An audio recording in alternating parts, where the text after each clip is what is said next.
Hey, it's me, MLB. Here is A State of Desires, Part 7. Enjoy. Hey, your friend asked as she walked over to you. Everyone else had gone, but you hadn't moved, just stared down at your desk. You good? She asked. You shook your head. No, I don't think I am, you whispered. What's up? She asked, sitting down in the empty seat next to you. I don't know where to start, you said, shaking your head. What do you mean? What's this in relation to? She asked, at least trying to find a starting point. Okay. I met this guy a few days ago, and I think he might have a disorder. What do you mean? She asked. He's been around me a lot, and even turned up here. He has marks on his hands, like as if he's been purging. His Russell signs and... Whoa, slow down, she said, doing a slow down motion with her hand. What, you think he has BPD? I'm saying there are a lot of signs pointing to BPD. Or OLD, obsessive love, because he's been coming on to me very strong, like from day one. What about your boyfriend? Oh, I broke up with him last night. What? Girlie, why? He was so nice. Yeah, he was nice, but he was a bit boring, you admitted. Not trying to be rude, but that's the truth. But wait, so this other guy? Denki, you offered.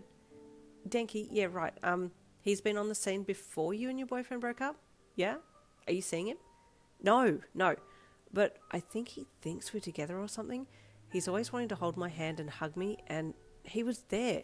Somehow, when I broke up with my boyfriend, he was like stalking me or something. Your friend hummed. This sounds suspicious. We're going to have to talk about this. Are you going to Mr. Harter's this afternoon?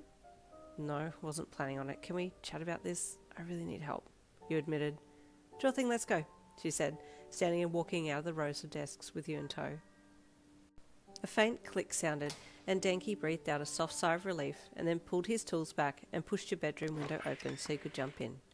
Your room was semi-neat, not super neat, but just enough to show that you at least lived there and tidied up every now and again. And he walked over and sat down on your messy bed to take a second to fantasize about you and him in your room together. He lay back, closing his eyes as he let his mind take over and create some scenes. Some were innocent, some were not so innocent. After his fantasizing had ended, he got up and started to look through your things, finding a few pictures of you out with friends and taking them for himself, putting them in his pocket so he could pin them up at home.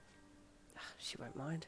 She's my girl after all, he thought as he ripped a picture in half, cutting off the friend that you were with in the picture so that he could just have your image, dropping the ripped picture onto the floor. His eyes glossed over a few more of your personal items, including your full name and names of your family members. Then he moved across to your desk to have a look there and saw a small poster for the college inviting you to a spooky costume party this weekend. You are invited, it said. I'm invited, he thought, taking the small poster and putting it into his pocket. You should love me to show up there.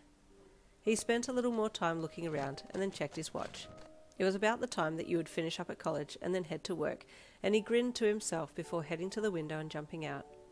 Time to see my girlfriend, he thought as he closed the window and then walked to his bike and got on, riding off without his helmet on.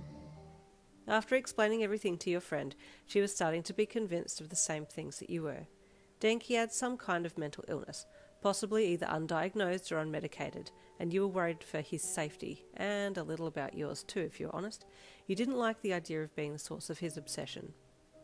Do you have a last name? Your friend asked as she ordered another drink at the cafe. No, just Denki, you said. Can you get a last name? She asked. We might be able to find out some things about him on the internet. I can find out anything about anybody on the internet. Just give me 25 minutes and I will have it all, down to their shoe size and what cologne they use. I'm equal parts impressed and terrified, you commented.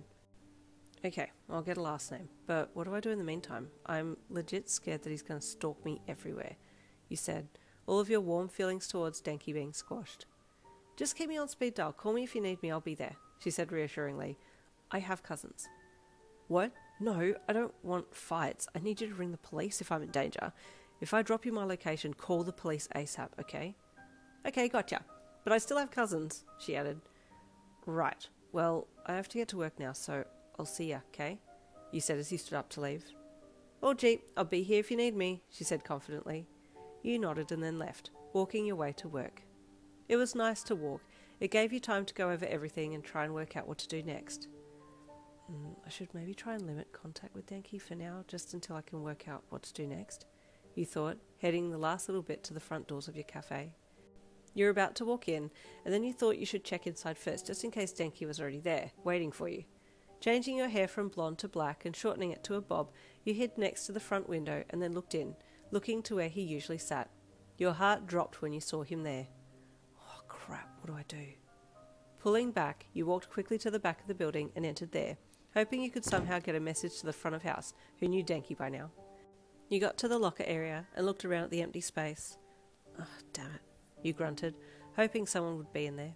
You didn't know if anyone would come in here before the end of the shift, but as luck would have it, your other co-worker was running late and came flying in behind you. I'm late, she mumbled in a sing-song voice. Hey, can you get the manager in here? It's urgent, you said, grabbing her arm, your expression looking grave. She stopped her frantic fumbling with clothes and looked at you. Hey, you okay? You don't look good, she asked with concern. No, I'm not good. Can you please get the manager in here? What's happened? She asked worriedly. Just get the manager and come back. I need to tell everyone something. She nodded, catching on that this was a serious matter, and ran out into the restaurant to get the manager. Oh, hey, Yin, your manager greeted as she walked in. Denki's waiting for you. Yes, I know, he's stalking me, you stated bluntly. What? She asked with surprise. The cute guy, the other co-worker asked as she walked in and overheard the last of the conversation. Yes, you replied. I need to keep away from him for a bit until I can work out what to do. Stalker Denki, anyone? Chapter 8 will be up tomorrow. See you then.